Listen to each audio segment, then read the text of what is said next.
नमस्कार दोस्तों। आज के इस लेक्चर में हम बात करेंगे एनवायरमेंटल इंजीनियरिंग के most important topic design of rapid sand filter के बारे में। आरपीएससी 2018 में इस टॉपिक से एक 20 मार्क्स का क्वेश्चन पूछा जा चुका है और आरपीएससी आईएन मेंस में दोबारा भी इस टॉपिक से क्वेश्चन आ सकता है, जिसमें design a rapid sand filter with under drainage system, जिसमें अपने को रैपिड सैंड फिल्टर के साथ में अंडर ड्रेनेज सिस्टम को भी डिजाइन करना होगा। इस तरीके का एक क्वेश्चन 20 मार्क्स का डायरेक्टली आ सकता है।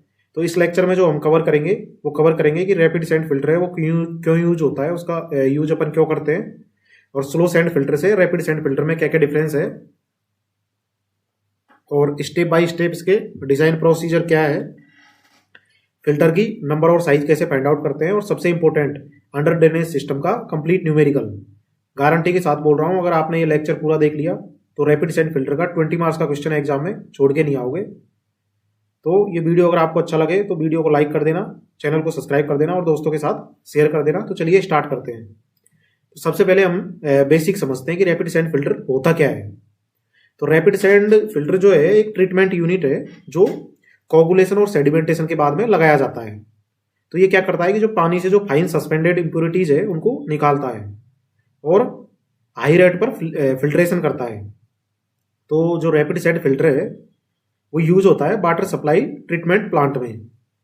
तो मैंने बताया था आपको कि भाई स्लो सैंड फिल्टर की जगह अपन रैपिड सैंड फिल्टर क्यों यूज लेंगे। अब क्या क्या रीजन है कि अपन स्लो सैंड फिल्टर की जगह रैपिड सैंड फिल्टर यूज ले। तो एक तो जो स्लो सैंड फिल्टर है वो क्या है, एरिया ज्यादा कवर करता है, और दूसरी चीज है जबकि जो रैपिड सैंड फिल्टर है वो क्या होता है, कॉम्पैक्ट होता है, और इसकी जो रेट ऑफ फिल्ट्रेशन है वो फास्ट होती है। इसकी रेट ऑफ फिल्ट्रेशन है वो स्लो सैंड फिल्टर से बहुत ज़्यादा फास्ट होती है, और इसका एरिया है वो कॉम्पैक्ट होता है, तो इसलिए जो ज़्यादा स्पेस है उसको कवर नहीं करता।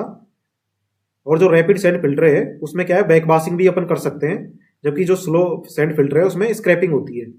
तो rapid sand filter is preferred over large water supply schemes due to high rate of filtration. तो मेन रीजन है इसका हाई रेट ऑफ फिल्ट्रेशन। तो रैपिड सैंड फिल्टर है वो अपन प्रीफर करते हैं लार्ज वाटर सप्लाई स्कीम्स के लिए, जहां पे हाई रेट ऑफ फिल्ट्रेशन की रिक्वायरमेंट पड़ती है। अब बात करते हैं अपन components of the rapid sand filter. Rapid sand filter के कंपोनेंट्स क्या क्या होते हैं। तो एक तो फिल्टर मीडिया होता है, sand gravel layer, under drainage system, inlet और आउटलेट अरेंजमेंट और बैक वाशिंग सिस्टम। तो ये जो है इसके 5 मेन कंपोनेंट होते हैं। तो ये तो मैंने बात कर ली कि रैपिड सैंड फिल्टर क्यों यूज करते हैं, इसको स्लो सैंड फिल्टर की जगह पर रैपिड सैंड फिल्टर क्यों यूज करते हैं, और इसके जो कंपोनेंट है मेजर वो क्या होते हैं। अब अपन बात करते हैं इसकी डिजाइनिंग स्टेप्स की कि रैपिड सैंड फिल्टर को अपन डिजाइन किस तरीके से करेंगे। सबसे पहले तो अपन फाइंड आउट करेंगे क्यू मैक्स। जैसे स्लो सैंड फिल्टर का मैंने डिजाइनिंग का बताया था, इससे पहले मैंने लेक्चर लिया था एनवायरमेंटल इंजीनियरिंग का, तो उसमें भी अपन मैक्सिमम जो है डिमांड फाइंड आउट कर रहे थे क्यू मैक्स। और जो क्यू मैक्स होती है वो क्या होती है, 1.8 times of the Q average. जो क्यू एवरेज जो वाटर डिमांड है उसकी 1.8 गुना अपन अज्यूम करते हैं मैक्सिमम जो वाटर की डिमांड है वो। तो मैक्सिमम डिमांड क्या हो जाएगी, Q max equal to 1.8 into Q average, और इसकी जो वैल्यू है वो होनी चाहिए किसमें, मिलियन लीटर पर डे में। तो ये आपको याद रखनी है, एमएलडी में इसकी वैल्यू होनी चाहिए क्यू मैक्स की एमएलडी में, क्योंकि आगे जो फॉर्मूला होगा अपन number of filter find out करेंगे, यहाँ पे भी जो क्यू नोट की वैल्यू है ये एमएलडी में होती है। तो इसको अपन शुरू से ही इसको एमएलडी में कन्वर्ट करके, और तब आपको जो है आगे डिजाइनिंग पे आगे बढ़ना है, पहले इसको आप एमएलडी में कन्वर्ट करोगे, मिलियन लीटर पर डे। अब इसके अंदर जो स्टेप 2 है उसके अंदर अपन जो है रैपिड सैंड फिल्टर में 5% वाटर जो है वो बैक बास के लिए अपन ऐड करते हैं। तो ये जो बैक बास के लिए जो अपन वाटर इसमें ऐड कर रहे हैं 5%, ये बहुत ही मैंडेटरी है और ये आपको बिल्कुल ऐड करना है। तो ऐड 5% वाटर फॉर बैक बास वाटर, 5% जो है अपन बैक बास वाटर के रूप में इसमें ऐड करेंगे। जो मैक्सिमम डिस्चार्ज है उस डिस्चार्ज का 5% अपन ऐड करेंगे, तो उससे जो है टोटल डिस्चार्ज आएगा। ये मैंडेटरी है, 5% जो बैक बास वाटर है इसमें इंक्लूड करना मैंडेटरी है, जरूरी है। तो टोटल डिस्चार्ज क्या हो जाएगा, Q max plus Q back बास, 5% जो है क्यू मैक्स का 5% है वो इसमें ऐड हो जाएगा, तो क्यू टोटल आ जाएगा। Calculate for operating time 23.5 hour. तो इसका क्या कॉन्सेप्ट है, इसका कॉन्सेप्ट आप समझो कि अपन जो रैपिड सैंड फिल्टर है उसको अपन बैक वाश वाटर से उसकी वॉशिंग करेंगे। तो अपन ये एज्यूम करते हैं कि हर दिन जो है 30 मिनट जो है फिल्टर बासिंग में जाता है, मतलब फिल्टर को अपन जब बास करेंगे तो 30 मिनट जो है वो फिल्टर की बासिंग में लग जाते हैं। तो इफेक्टिव वर्किंग टाइम क्या हो गया भाई, जब 30 मिनट अपन फिल्टर को बासिंग करने में जा रहा है तो इसका मतलब है कि फिल्टर जो है उसकी इफेक्टिव वर्किंग टाइम क्या हो जाएगी, 23.5 घंटे, मतलब 30 मिनट तो बासिंग में जा रहे हैं। तो कैलकुलेट दी ऑपरेटिंग टाइम, तो ऑपरेटिंग टाइम इसका कितना हो जाएगा, 23.5 घंटा। तो इसलिए ये मैंने लिखा भी है 0.5 over oblique 30 minute lost every day for Basing the filter. तो 30 मिनट है वो प्रत्येक दिन जो है 24 आवर्स में से लॉस्ट हो जाएंगे, किसके लिए, क्योंकि अपन उसको बासिंग करते हैं। तो यहां से जो क्यू नॉट की वैल्यू आ जाएगी, क्यू नॉट इक्वल टू क्या हो जाएगा, Q total into 24 hours divided by 23.5 over. तो इसको अपन ने क्या है 23.5 ओवर जो है इफेक्टिव वर्किंग टाइम है, उसके आधार पर अपन ने जो है क्यू टोटल आया है उसको अपन ने कन्वर्ट कर दिया, तो इसको अपन बोलेंगे क्यू नोट। अब जो क्यू नोट है इसकी वैल्यू कन्वर्ट करनी है अपने को इंटू एमएलडी में, ये एमएलडी में होनी चाहिए वैल्यू। तो ये स्टेप सबसे इंपॉर्टेंट है, इसको अगर आप भूल गए तो आगे पूरा क्वेश्चन है वो गलत हो जाएगा और आपके मार्क्स है वो कट हो जाएंगे। तो ये आपको याद रखना है, इसको 23.5 आवर्स में अपने को इफेक्टिव जो है वर्किंग टाइम उसके हिसाब से इसको कन्वर्ट करना है। फिर उसके बाद में अपन फाइंड आउट करेंगे find number of the filters. इसके लिए एक इक्वेशन है n equal to 1.22 under root Q not, ये आपको इक्वेशन याद रखनी है। तो यहाँ से नंबर ऑफ फिल्टर्स आ जाएंगे, इसका फॉर्मूला है simple, n equal to 1.22 under root Q not. Q not है वो अपन ने स्टेप 3 से फाइंड आउट कर लिया, तो यहाँ पे क्यू नोट की वैल्यू पुट करेंगे, तो यहाँ से जो है नंबर ऑफ फिल्टर्स आ जाएंगे। और जो नंबर ऑफ फिल्टर्स आएंगे n, तो इसमें से जो n नंबर ऑफ फिल्टर है वो तो ऑपरेशनल होगा, और एक जो फिल्टर है वो अपन स्टैंड बाई रखेंगे, मतलब ऑपरेशन फिल्टर्स में से जैसे कोई खराब हो जाए तो उस केस में अपन जो स्टैंड बाई फिल्टर है उसको कंसिडर करेंगे। लेकिन इसमें इंपॉर्टेंट चीज है कि जो अपन अभी एरिया ऑफ द फिल्टर्स निकालेंगे तो उस केस में अपने को जो है ऑपरेशनल को ही काउंट करना है, जो यहाँ पे n की वैल्यू आई है कैपिटल N की वही लेनी है, स्टैंड बाई वाला जो है वो अपने को इसमें एरिया ऑफ द फिल्टर निकालेंगे उस टाइम पे यूज नहीं करना है। तो अब अपने पास जो है अब अपन एरिया कैलकुलेट कर लेंगे। अब एरिया इक्वल टू क्या होता है, discharge divide by rate of filtration. अब जो डिस्चार्ज है वो किसमें है, एमएलडी में। यहाँ से जो है डिस्चार्ज अपन क्यू नोट की वैल्यू आ गई किसमें, एमएलडी में। अब जो क्यू नोट की वैल्यू एमएलडी में आ गई और जो रेट ऑफ फिल्ट्रेशन होती है वो 3000 से 6000 लीटर पर ओवर पर मीटर स्क्वायर। अगर जो क्वेश्चन है उसमें अपने को रेट ऑफ फिल्ट्रेशन नहीं दी हुई हो जो रैपिड सेंट फिल्टर है उसकी, तो अपन जनरली एज्यूम करते हैं, जनरली वैसे तो क्वेश्चन में दे देगा, जनरली गिवन मैंने लिखा है इसमें जनरली दे देगा, लेकिन अगर नहीं दी हुई हो तो उस केस में अपने को एज्यूम भी करनी पड़ सकती है। तो ये इसकी जो वैल्यू होती है जो रैपिड सेंट फिल्टर है उसके केस में इसकी रेट ऑफ फिल्ट्रेशन होती है वो होती है 3000 से 6000 लीटर पर ओवर पर मीटर स्क्वायर। तो यहाँ से जो है एरिया ऑफ दी फिल्टर आ जाएगा। अब नेक्स्ट है जो है area of the each filter. अब ये तो क्या है, टोटल जो फिल्टर है उसका एरिया आ गया, मतलब कितना जो है अपने को एरिया ऑफ दी फिल्टर्स, सारे फिल्टर्स को मिला के इनका इतना एरिया है। अब अपने को फाइंड आउट करना है प्रत्येक फिल्टर का एरिया कितना होगा।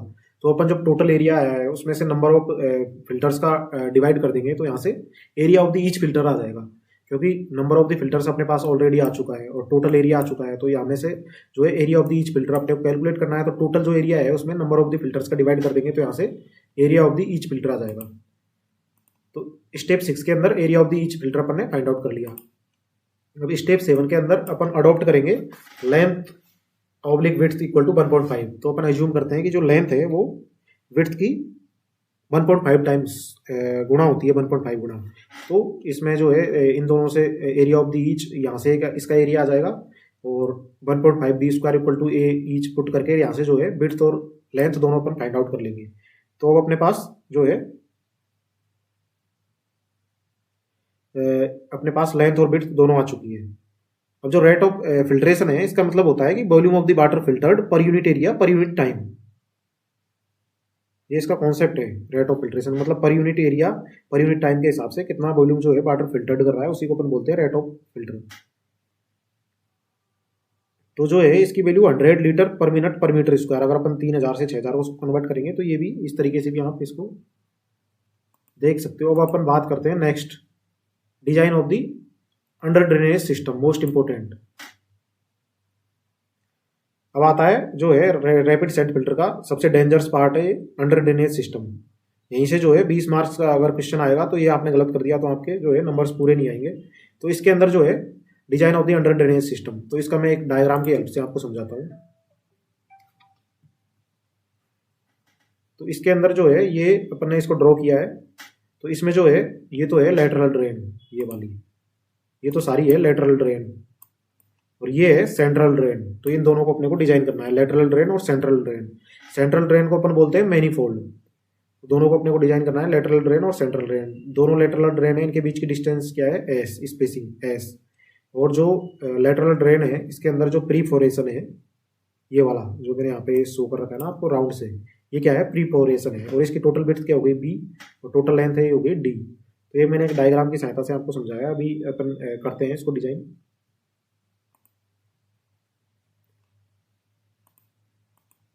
तो सबसे पहले अपन करेंगे design of the lateral drain. Lateral drain का मतलब ये लेटरल ड्रेन, ये वाली, ये सारी लेटरल ड्रेन है, ये 1 2 3 और 3 6, इसमें 6 टोटल लेटरल ड्रेन है। इनको अपन डिजाइन करेंगे पहले, फिर उसके बाद में अपन सेंट्रल ड्रेन है मैनीफोल्ड, इसको डिजाइन कर लेंगे। तो इसका मतलब है अंडर ड्रेनेज सिस्टम है वो पूरा डिजाइन हो जाएगा अपना।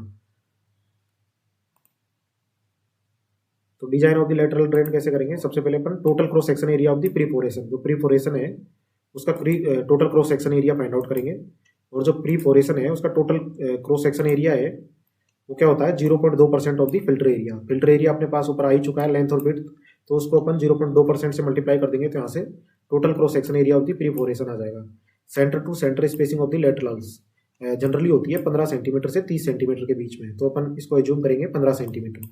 नेक्स्ट है डाया ऑफ द प्रीफोरेशन, जो perforation, dia of the perforation क्या हो जाएगा, 13 mm। ये 6 से 13 mm के बीच में होती है, तो अपन इसमें एज्यूम करेंगे 13 mm। Total number of the lateral, अब total number of the lateral कितना हो जाएगा, अभी आप डायग्राम से समझे। ये देखो total number of the lateral कितनी हो जाएगी, ये अपनी टोटल लेंथ कितनी है, एल, और इसमें जो है दो लेटरल के बीच में स्पेसिंग कितनी है, एस।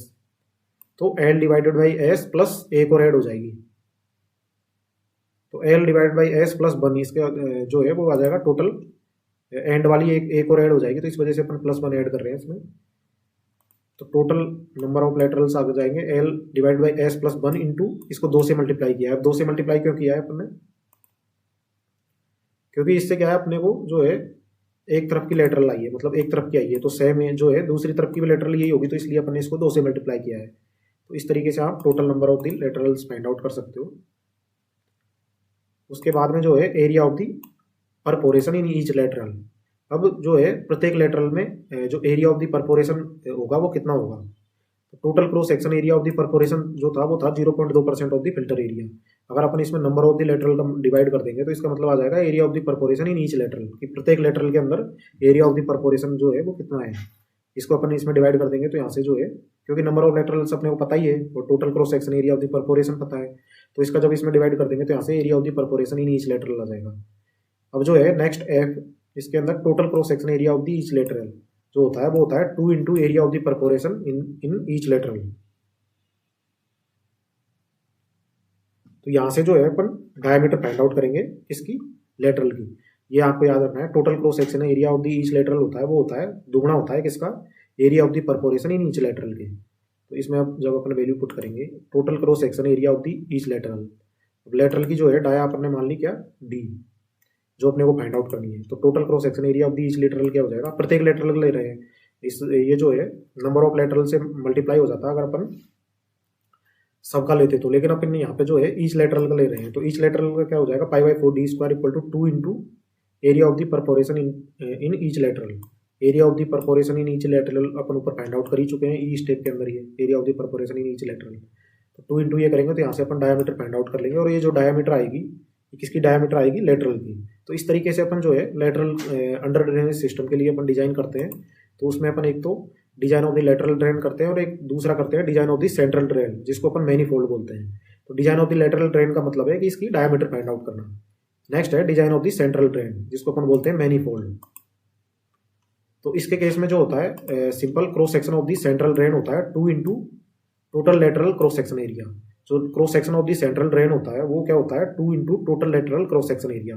तो cross section of the central drain, central drain क्या है, ये वाली है, तो इसका जो क्रॉस सेक्शन है वो एरिया क्या हो जाएगा, π/4 into D dash square equal to हो जाएगा 2 into total lateral cross section area. Total lateral cross section area क्या हो जाएगा, number of the laterals, total number of the laterals, और एक प्रत्येक का जो है एरिया, प्रत्येक का एरिया क्या हो जाएगा, π/4 इंटू डी स्क्वायर। डी अपन फाइंड आउट कर ही चुके हैं design of the lateral drain के अंदर। तो मतलब जब प्रत्येक लेटरल का जो एरिया है वो है पाई बाई 4 डी स्क्वायर और इसको नंबर ऑफ लेटरल से मल्टीप्लाई कर देंगे तो टोटल लेटरल का क्रॉस सेक्शन एरिया आ जाएगा और ये इसको 2 से मल्टीप्लाई कर देंगे। अब यहाँ से जो है ये पूरी वैल्यू अपने को पता है, पाई बाई 4 से पाई बाई 4 कट जाएगा तो डी डैश की वैल्यू आ जाएगी। मतलब जो सेंट्रल ड्रेन या मैनीफोल्ड है उसकी डायमीटर की वैल्यू अपने को पता चल जाएगी। लास्ट में अपन लगाएंगे एक चेक। ये चेक इंपॉर्टेंट है, ये आपको एग्जाम के अंदर लगा के आना है। Length of the lateral divided by dia of the lateral should be less than होना चाहिए किससे, 60 से। तो ये चेक आपको लगाना है। तो ये तो हो गई इसकी डिजाइनिंग स्टेप। अब अपन बात करते हैं इस पे बेस्ड एक न्यूमेरिकल्स की। मोस्ट इंपोर्टेंट न्यूमेरिकल्स है, इसी तरीके का न्यूमेरिकल्स आएगा एग्जाम में। A rapid sand filter is propose to water supply treatment plant with a population equal to 75,000। एक रैपिड सेंट फिल्टर है तो इसको अपन प्रपोज कर रहे हैं टू वाटर सप्लाई ट्रीटमेंट के लिए, प्लांट के लिए, जिसकी पॉपुलेशन कितनी है, 75,000 है। Average rate of the water supply है 150 litre per capita per day. मतलब 150 लीटर जो है वाटर रिक्वायर्ड है पर डे पर कैपिटा, मतलब एक आदमी के लिए 150 लीटर पर डे पानी चाहिए। तो टोटल पानी की रिक्वायरमेंट कितनी हो जाएगी, 75,000 को अपन 150 से मल्टीप्लाई कर देंगे, सिंपल है। रेट ऑफ फिल्टर मैंने बताया था, रेट ऑफ द फिल्ट्रेशन या तो क्वेश्चन में दी हुई होगी, तो जनरली दी हुई होती है। तो रेट ऑफ फिल्ट्रेशन दी हुई है 100 लीटर पर मिनट पर स्क्वायर मीटर। तो इसमें डिजाइन करना है अपने को size and number of the filters and manifold lateral under drainage system, इसमें दोनों दिया हुआ है। सबसे पहले तो अपने को size and number of the filters find out करने हैं, उसके बाद में जो मैनीफोल्ड और लेटरल अंडर ड्रेनेज सिस्टम है उसको भी डिजाइन करना है। तो अब चलते हैं अपन स्टेप बाय स्टेप सॉल्व करने के लिए। सबसे पहले स्टेप फर्स्ट के अंदर अपन फाइंड आउट करेंगे मैक्सिमम डिस्चार्ज। क्यू मैक्सिमम क्या होता है, 1.8 इंटू क्यू एवरेज। तो अब पहले क्यू एवरेज फाइंड आउट करेंगे। अब क्यू एवरेज कैसे फाइंड आउट करेंगे, ये देखो। मतलब किसी भी जो सिटी है कोई जिसकी पॉपुलेशन है 75,000 और उसकी जो वाटर डिमांड है वो कितनी है, 150 litre per capita per day. मतलब एक आदमी के लिए 150 लीटर पानी चाहिए पर डे। तो टोटल पानी कितना चाहिए, 75,000 को 150 से मल्टीप्लाई कर देंगे तो यहाँ से जो वैल्यू आ जाएगी इसकी, ये आ जाएगी 11.25 इंटू 10 की पावर 6 लीटर पर डे। इतना पानी चाहिए उस पर्टिकुलर टाउन के लिए। तो ये तो हो गया एवरेज, मतलब इतना तो पानी चाहिए। अब अपने को मैक्सिमम फाइंड आउट करना है। क्यू मैक्सिमम क्या होता है, 1.8 इंटू क्यू एवरेज। तो इसको 1.8 इंटू क्यू एवरेज से मल्टीप्लाई करोगे तो यहाँ से आ जाएगा 20.25 इंटू 10 की पावर 6। तो ये तो किसमें है, लीटर पर डे में। अब अपने को किसमें बदलना है, इसको मिलियन लीटर पर डे में। तो जो 10 की पावर 6 है ये किसमें कन्वर्ट हो जाएगा, मिलियन में। तो यहाँ से 20.25 MLD। और मैंने आपको बताया ही था कि वैल्यू हमेशा MLD में रखनी है। तो यहाँ से जो है अपनी क्यू मैक्स की वैल्यू आ चुकी है कितनी, 20.25 MLD।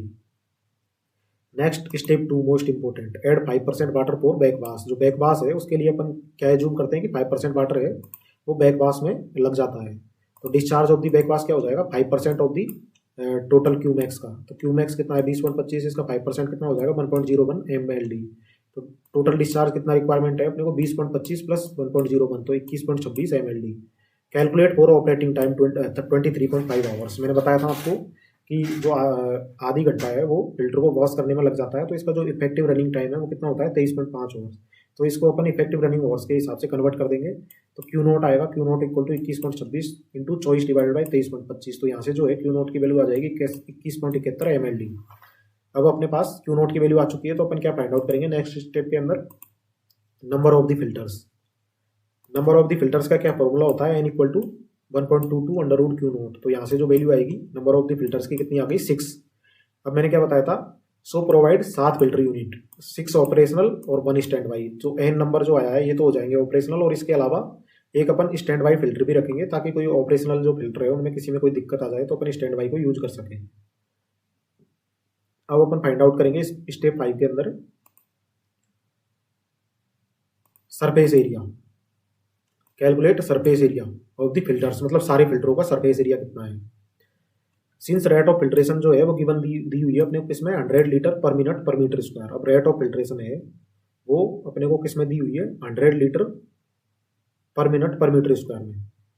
तो इसको अपने को कन्वर्ट करना पड़ेगा किसमें, मिली लीटर पर ओवर में, MLH में। नहीं सॉरी, ये तो जो अपने को दी हुई है रेट ऑफ फिल्ट्रेशन ये दी हुई है 100 लीटर पर मिनट पर मीटर स्क्वायर में। तो ये जो है अपने को दी हुई है किसमें, लीटर पर मिनट पर मीटर स्क्वायर में। तो इसको अपन जो है लीटर पर ओवर पर मीटर स्क्वायर में कन्वर्ट कर लेंगे, कोई दिक्कत नहीं है। कैसे कर लेंगे, 60 से मल्टीप्लाई करके। लेकिन उससे पहले जो है अपने को जो क्यू नोट की वैल्यू दी हुई है वो किसमें दी हुई है, MLD में, मिलियन लीटर पर डे में। तो अब अगर अपन उसको मिलियन लीटर पर ओवर में कन्वर्ट करेंगे तो इसके लिए अपने को 24 का डिवाइड करना पड़ेगा, और 24 का डिवाइड अपन इसमें करेंगे तो यहाँ से आ जाएगा 0.90 मिलियन लीटर पर ओवर।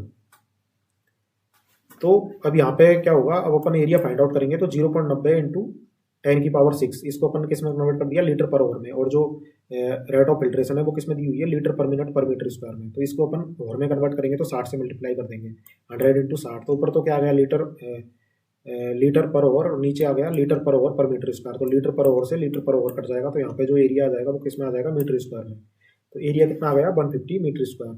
अब ये तो आ गया total number of the filters का एरिया। अब अपने को फाइंड आउट करना है area of the each filter. तो area of the each filter क्या हो जाएगा, total filter area divide by number of the filters. तो यहाँ से प्रत्येक फिल्टर का जो एरिया है वो कितना आ जाएगा, 25 मीटर स्क्वायर। अब स्टेप 7 के अंदर मैंने बताया था कि अपन लेंथ और विड्थ है उसका रेशियो अपन क्या एज्यूम करते हैं, 1.5। तो assume L upon B equal to 1.5, तो एल इक्वल टू 1.5 बी, तो L into B equal to 25, क्योंकि एरिया जो है वो 25 है। तो एल की जगह अपन 1.5 रख दिया, 1.5 B into B equal to 25, तो 1.5 बी स्क्वायर इक्वल टू 25। यहाँ से जो बी की वैल्यू आएगी वो कितनी आ जाएगी, 4.1 मीटर, और जो एल की वैल्यू आएगी वो कितनी आ जाएगी, 1.5 टाइम्स ऑफ दी, क्योंकि जो लेंथ है वो विड्थ का 1.5 टाइम्स है, 6.15। तो अपन ने एज्यूम कर लिया लेंथ है जो है वो 6.3 मीटर ले ली राउंड फिगर में, क्योंकि 6.15 आ रही तो अपन ने 6.3 ले ली। तो जो विड्थ है इसके क्या हो जाएगी, इसमें 1.5 का डिवाइड कर देंगे तो यहाँ से विड्थ आ जाएगी 4.2 मीटर। तो so provide 6 filter unit of size 6.3 into 4.2 metre. तो अपने पास आ चुकी है कि 6 फिल्टर यूनिट की रिक्वायरमेंट है और उनकी साइज क्या होगी, 6.3 इंटू 4.2 मीटर। अब अपन ने इसके लिए डिजाइन कर लिया, number of the filters find out कर लिए और उसकी साइज फाइंड आउट कर ली, मतलब इसका पार्ट 1 अपन ने कर लिया, size and number of the filter, size पता कर लिया और नंबर ऑफ द फिल्टर्स पता कर लिया। अब जो दूसरा पार्ट है इसका मोस्ट इंपोर्टेंट पार्ट, इसको ध्यान से देखना, manifold lateral under drainage system. Manifold lateral का अपने को डिजाइन करना है, पार्ट 2 का। बहुत ईजी है, सिर्फ स्टेप के हिसाब से चलना है आपको और कुछ नहीं है। अब अपन कर रहे हैं design of the under drainage system. तो total cross section area of the perforation क्या हो जाएगा, equal to 0.2% of the filter area. तो 0.2 divide by 100 into filter area जो है, ये क्या रेक्टेंगुलर फिल्टर है तो इसका लेंथ हो गई 6.3 और विड्थ हो गई 4.3। तो इसका एरिया का 2% निकाल दिया अपने, 0.2%। तो total cross section area of the perforation आ गया, परपोरेशन नहीं है परपोरेशन है, इसको करेक्ट कर लेना। तो जो है इसका total cross section area of the perforation आ गया 0.05292 मीटर स्क्वायर। अब मैंने बताया था centre to centre spacing of the laterals, generally अपन जो होती है 15 से 30 सेंटीमीटर होती है, यहाँ पे अपन एज्यूम करते हैं 15 सेंटीमीटर लेके चलते हैं। डाया ऑफ दी परपोरेशन हो जाएगा 13 mm। अब total number of the lateral, इसका फॉर्मूला होता है L upon S plus 1 into 2। तो जो टोटल लंबाई है इसकी जो फिल्टर है, एक बार मैं आपको डायग्राम में बता ही देता हूँ, ये रहा, इसकी टोटल लंबाई कितनी है 6.3। तो 6.3 divided by centre to centre spacing क्या है इनकी लेटरल्स की 15 सेंटीमीटर। तो 6.3 डिवाइडेड बाई 15 सेंटीमीटर को मीटर में कन्वर्ट कर देंगे, 0.15 प्लस 1 इंटू, ये तो एक तरफ का आएगा, इसको 2 से मल्टीप्लाई करेंगे तो दोनों तरफ के आ जाएंगे अपने पास। तो यहाँ से जो है total number of the laterals आ जाएगा, total number of the laterals equal to L upon S plus 1, 6.3 divide by 0.15 plus 1 into 2। तो यहाँ से जो है अपने पास 86 नंबर ऑफ दी लेटरल्स आ गए इसके अंदर। अब area of the perforation in each lateral, अब अपने पास टोटल एरिया आ चुका है लेटरल का, ये देखो ए के अंदर total cross section area of the perforation का आ चुका है कितना, 0.05292 मीटर स्क्वायर। तो ये तो क्या है, टोटल क्रॉस सेक्शन एरिया था किसका, परपोरेशन का लेटरल में, मतलब जो जितनी भी लेटरल है उनके अंदर टोटल क्रॉस सेक्शन एरिया आ गया था किसका, परपोरेशन का। अब अपने पास नंबर ऑफ लेटरल पता है तो अपन area of the perforation find out कर सकते हैं किसमें, ईच लेटरल में। तो इसमें 0.05292 में अपन 86 का भाग देंगे तो यहाँ से आ जाएगा 0.00062 मीटर स्क्वायर। मैंने बताया था स्टेप जो है एफ, इसका जो एफ पार्ट है इसके अंदर 5/4 D square equal to 2 into area of the perforation in each lateral. तो 2 into area of the perforation in each lateral क्या आ गया, 0.00062। तो यहाँ से जो है डाया ऑफ दी आ जाएगी किसकी, ये किसकी डायामीटर आएगी, लेटरल ड्रेन की। इंपॉर्टेंट चीज़ है, जो डी है वो तो है dia of the lateral drain, और जो डी डैश है वो है dia of the central drain. दोनों का मैंने बताया था आपको क्या होता है डायग्राम की सहायता से सब कुछ। तो यहाँ से जो है dia of the lateral drain की वैल्यू आ गई 3.95 सेंटीमीटर। अब अपन करेंगे design of the central drain oblique manifold. Design of the central drain oblique manifold का क्या रहता है, ये मैंने बताया था आपको ऊपर। Cross section of the central drain equal to 2 into total lateral cross section area. Cross section of the central drain का जो क्रॉस सेक्शन है वो तो क्या हो जाएगा, ये वाला 5/4 into D dash square equal to 2 into क्या था, total lateral cross section area, total lateral cross section क्या हो जाएगा, number of the laterals into π/4 D square, एक का एरिया उसको नंबर ऑफ द लेटरल से मल्टीप्लाई कर देंगे, total lateral cross section area आ जाएगा। तो यहाँ पे अपन ने वही किया है, π/4 D dash square equal to 2 into total कितना हो जाएगा 86 इंटू एक का एरिया। तो यहाँ से जो डी डैश स्क्वायर है π/4 से π/4 कट जाएगा, D dash square equal to 0.2683, तो डी डैश की वैल्यू आ गई 0.5179। तो डी डैश की वैल्यू आ गई, सेंट्रल ड्रेन या मैनीफोल्ड है उसकी डायमीटर आ गई 51.79 सेंटीमीटर। अब अपने पास सारी वैल्यू आ चुकी है, तो अपन डायग्राम ड्रॉ कर देंगे। ये डायग्राम मैंने ड्रॉ किया है, यहाँ पे जो है डी डैश की वैल्यू यहाँ पे आ गई 51.79, ये जो स्पेसिंग है ये 15 सेंटीमीटर मानी है, इसकी लेंथ 6.3 मीटर और विड्थ जो है 4.2 मीटर। अब अपन चैंक लगाएंगे, length of the lateral divided by dia of the lateral, इसकी वैल्यू लेस देन होनी चाहिए किससे, 60 से। तो लेंथ ऑफ द लेटरल की लेंथ कितनी हो जाएगी, मतलब ये वाली लेंथ, ये क्या हो जाएगी, आप दिमाग लगाओ इसमें कि ये तो है टोटल विड्थ, तो टोटल विड्थ में से अपन ये माइनस कर देंगे, बी टोटल विड्थ क्या है, बी माइनस डी डैश, और इसमें 2 का भाग दे देंगे, क्योंकि अपन ने इसमें से इसको माइनस कर दिया तो अपने पास है जो है ये और ये आ गया। अब ये दोनों जो है इक्वल है, तो इसमें 2 का भाग दे देंगे, तो अपने पास एक तरफ की जो है लेंथ आ जाएगी ये वाली। तो अपन ने क्या किया है, 4.2 इस टोटल में से इसको माइनस किया 0.5179 को, तो इसका मतलब है कि ये दोनों आ गए। अब दोनों तरफ इक्वल है, ये तो डिवाइडेड बाई 2 कर दिया, तो यहाँ से जो है लेंथ ऑफ द लेटरल, मतलब लेंथ ऑफ द लेटरल ये वैल्यू आ गई, divided by dia of the lateral, dia of the lateral अपन फाइंड आउट कर ही चुके हैं 0.0395 मीटर में, इसकी वैल्यू लेस देन होनी चाहिए किससे, 60 से। तो यहाँ से जो वैल्यू आई है 46.60 आई है, लेस देन 60 है, तो अपनी जो डिजाइन है वो एकदम ओके है, कोई दिक्कत नहीं है। तो इसमें मैंने आपको बिल्कुल जीरो लेवल से और पूरा आपको समझाया है कि क्या लेटरल होती है, सेंट्रल ड्रेन, मैनीफोल्ड कैसे अपन फाइंड आउट करते हैं, क्या कॉन्सेप्ट होता है, स्टेप्स क्या होती है। इसके बियॉन्ड जो है क्वेश्चन जा नहीं सकता। अगर आपने इस लेक्चर को ध्यान से देखा हो तो आप इस तरीके के क्वेश्चनों को इजीली कर पाओगे। वीडियो अच्छा लगा हो तो चैनल को लाइक करें, वीडियो को लाइक करें, चैनल को सब्सक्राइब करें और दोस्तों के साथ शेयर करें। Thank you.